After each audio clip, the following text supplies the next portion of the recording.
झुंजार SC37 news Osmanabad. Navratra महोत्सवामध्ये मुख्य आकर्षण आहे जलयात्रा। काय परंपरा आहे?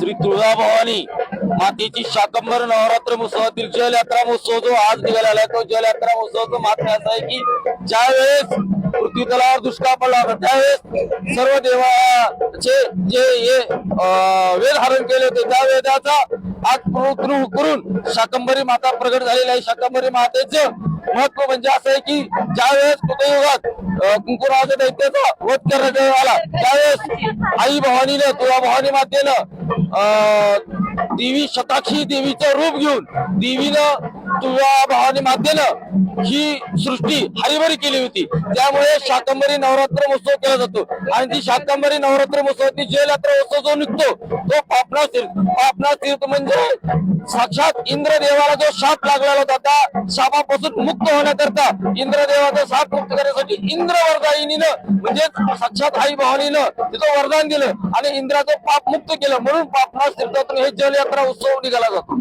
आणि आता आज नेमकं काय केलं जातं? पाणी या ठिकाणचं या पाणी सर्व जलयात्रा उत्सवामध्ये सर्व कुमारिका सुवासिनी मिळून तुळजाभवानी मातेच्या मंदिरात हे जलकुंभ मातेच्या चरणावर अर्पण केलं। ज्याच्या घरात काही इडापिडा आहे, पापरात झालेले ते पाप धुवून जातं, म्हणून सर्व सुवासिनी कुमारिका या जलकुंभ घेऊन तुळजाभवानी मंदिरात हे जल अर्पण केलं जातं।